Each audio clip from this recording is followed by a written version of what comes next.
The frogs choose a leader. Once upon a time, in a small and prosperous pond, there lived a community of frogs who had lived together peacefully for a long time. They did whatever they wanted without any worries. But one day, a young frog felt that their current way of life was not ideal. He called all the frogs to a meeting. "Thank you all for coming to this meeting today," said the young frog.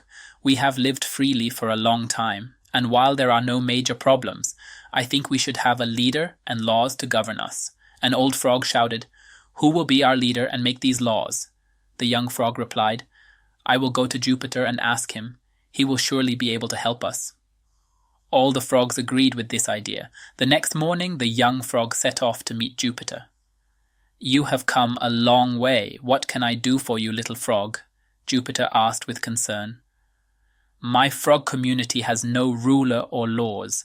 I would like you to give us a leader," the young frog pleaded. "Oh, I see. So you frogs want a leader too," the god said with a smile. "Go back home. We have sent a leader to rule your frog community at the pond." The young frog was excited and thanked Jupiter. When he returned, he saw all the frogs gathered in the middle of the pond. They were surrounding a piece of wood that had floated down from the sky. The young frog knew immediately that this was their new leader. "My fellow frogs, this is not ordinary wood. This is our new leader sent by Jupiter," the young frog said with emotion. "Oh, I see. You are very clever and the god is very kind to us." The old frog praised the young frog's efforts. All the frogs cheered. After several days, the new leader did nothing but lie there. Even when small frogs jumped on it, it did not move. The frogs gathered again to discuss the situation. "Why doesn't our leader speak or do anything?" the old frog asked the young frog. "I think so too, uncle. I will go to Jupiter and ask for a new leader again.